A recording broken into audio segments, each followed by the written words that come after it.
xarunta caafimaadka degmada Mubaarak ee gobolkani Daawa ayaa ah mid ay u dhameystiran yihiin dhammaanba qalabayntii looga baahnaa isla markaasina bixisa adeegyada kala duwan ee caafimaadka magaalada. Haddaba xaruntan caafimaadka ayaa waxa adeeg bixinta caafimaadka u soo doonta bulshada ku dhaqan magaalada iyo nawaaxigeeda. Shacabka adeega caafimaadka u soo doonta xaruntan caafimaadka magaalada Mubaarak oo warbaahinta dowladda deegaanka Soomaalida SRTV halkaasi kula hadlay ayaa bogaadiyay adeeg bixinta caafimaad ay ka helaan xarunta caafimaadka ayaan ku xiranahay sida haweenka urleyda waan ku xiranahay waxaan ka helaynaa caafimaadkeena si fiican baan ka helaynaa hal bilood ka bilaab ilaa 9 bilood caafimaadka goobta caafimaadka wax fiican baan ka helaynaa ciyaalkeena waan haysanaa tallaalka waan ka helaynaa shacabka xanuunkana si fiican baan loo helayaa kuwa xarunta jooga caafimaadkeena way ilaalinayaan si fiican baan u socdaynayaa.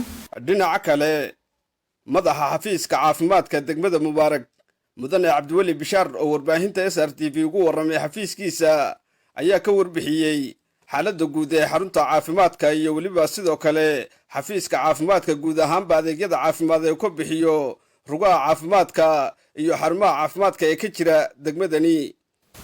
Degmada goobaha adeeg bixinta ka jira waa 18 afar xarun caafimaad iyo 14 rugo caafimaad. sidoo kale waxaa adeega bulshada reer guuraaga ee gaarsiiya kooxda caafimaadka ee wareegtada ah ee loo yaqaano Mobile Nutrition and Health Team.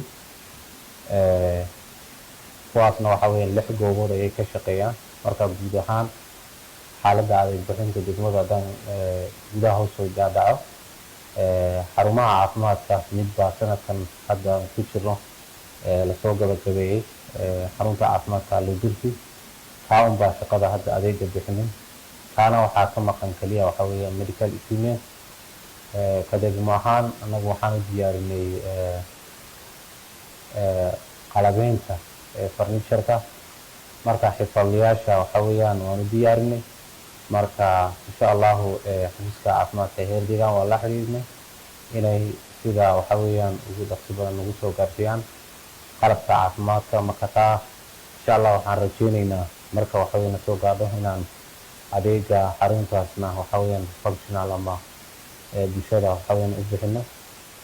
mid kale guud ahaan adeegyada degmadu ay xarumaha caafimaadka ay bixiyaan waa adeega ka hortagga iyo adeega daaweynta weeyaan.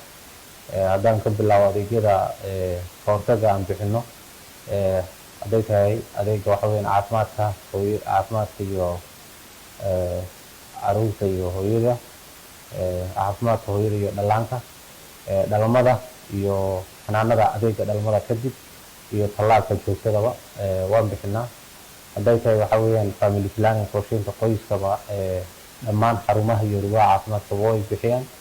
sidoo kale waxa weeyaan adeegyada sida waxa weeyaan bukaan socodka haday tahay dadka waaweyn iyo caruurtaba labadaba adeegaasi waxa weeyaan xarumaha iyo rugaha caafimaadka waa laga bixiyaa. adeegyada ka hortagga sida waxa weeyaan nafaqa darrada xanuunada ay keenayaan sida looga hortago adeega nafaqada waa la bixiyaa. haday tahay waxa weeyaan hooyooyinka urleyda iyo kuwa naasoo nuujiya 6 bilood ka yar iyo caruurta ka yar 5 sano haday yihiin kuwa aad u liita iyo kuwa waxa weeyaan la jiifiyaba maxaan ku raadayay adeegaasi xarumaha 3 xarun caafimaad way bixiyaan. 14 rugo caafimaadna waxay bixiyaan adeega waxa weeyaan OTP-ga loo yaqaano iyo TSP-ga. marka guud ahaan adeega ka hortagga wacyigelinada kala duwan barnaamijka 16 xirimood ee hooyooyinka lagu barayo dhammaan dhanka ka hortagga adeegyada ka hortagga aan la soo koobi karaynin ayaa waxa weeyaan xarunta caafimaadku bixiyaan.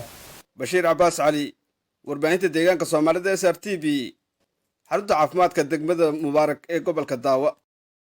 maamulka xaafadda tobnaad ee maamulka magaalada Jigjiga ayaa